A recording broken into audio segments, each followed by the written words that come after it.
প্রায় ১৩৩ বছর আগে ১৮৯২ সালের ৬ আগস্ট তৎকালীন বাংলা ও আসামের গভর্নর স্যার চার্লস ইলিয়ট ব্রিজটির ভিত্তিপ্রস্তর স্থাপন করেন। পরে তার নাম অনুসারে ইতিহাস সমৃদ্ধ এই ব্রিজটির নামকরণ করা হয় ইলিয়ট ব্রিজ। শহরের ভূমি থেকে কমপক্ষে ৪০ ফুট উঁচু, ১৮০ ফুট দীর্ঘ ও ১৬ ফুট প্রস্থের এই ব্রিজটি ওই সময় ছিল অত্র অঞ্চলের সবচেয়ে বড় ও উল্লেখযোগ্য স্থাপনা। মূলত এ কারণেই সিরাজগঞ্জের সর্বস্তরের মানুষ এটিকে বড় পুল হিসেবে অলিখিতভাবে নামকরণ করেছে। ১৮৯২ সালে যখন এই ব্রিজটি নির্মাণ করা হয়, তখন প্রমত্তা যমুনা শাখা নদী ছিল হুরাসাগর নদী, যা সিরাজগঞ্জ শহরের মাঝ দিয়ে বয়ে চলা কাটাখালী নদী নামে পরিচিত।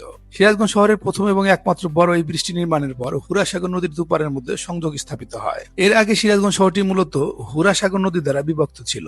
নৌকা ছাড়া পারাপারে কোনো সুযোগ ছিল না। এই নদী দিয়ে তখন চলাচল করেছে বড় বড় লঞ্চ, স্টিমার এবং বড় বড় পালতোলা নৌকা। এমনই সময়ের কোন এক বিকেলে সিরাজগঞ্জের তৎকালীন ইংরেজ মহকুমা প্রশাসক বিটসন বেল শহরের পশ্চিম পার হতে পূর্ব পারে তার আবাসস্থলে যাচ্ছিলেন। পথে এক দুস্থ মানুষের আর্তনাদ তাকে দারুণভাবে নাড়া দেয়। তিনি দেখেন একজন দুস্থ লোক নদী পার হবার জন্য মাঝির নিকট করুণভাবে আবেদন নিবেদন করছে, কিন্তু মাঝি তাকে বিনা পয়সায় নদী পার করতে রাজি হচ্ছিলেন না। তিনি জানতে পারেন অভাবী ওই মানুষটি তার পুরো দিনের উপার্জন দিয়ে পরিবারের জন্য খাদ্য সামগ্রী কেনায়, তার হাতে নৌকা পারাপারের জন্য আর কোনো টাকা নেই। অপরদিকে নদী পার হতে না পারলে সে বাড়ি পৌঁছাতে পারবে না, ফলে অনাহারে থাকবে তার পরিবারের লোকজন। এমন অবস্থায় বিটসন বেলের অনুরোধে মাঝি দুস্থ লোকটিকে নদী পার করে দেয়। এই ঘটনার পরে বেল নদীর উপর ব্রিজ নির্মাণের উদ্যোগী হন, গঠন করেন ব্রিজ নির্মাণ কমিটি। তার আহ্বানে সাড়া দিয়ে স্থানীয় ব্যবসায়ীরা চাঁদা তুলে তহবিল গঠন করা শুরু করে। এক পর্যায়ে তৎকালীন পাবনা জেলা বোর্ড ব্রিজ নির্মাণে সহযোগিতা স্বরূপ ১৫,০০০ টাকা মঞ্জুর করেন। তবে এই ব্রিজ নির্মাণে মোট কত টাকা ব্যয় হয়েছিল তার সঠিক কোনো হিসাব আজও জানা যায়নি। তবে প্রবীণদের ধারণা এই ব্রিজ নির্মাণে তৎকালীন প্রায় ১.৫ লক্ষ টাকা ব্যয় হয়েছিল।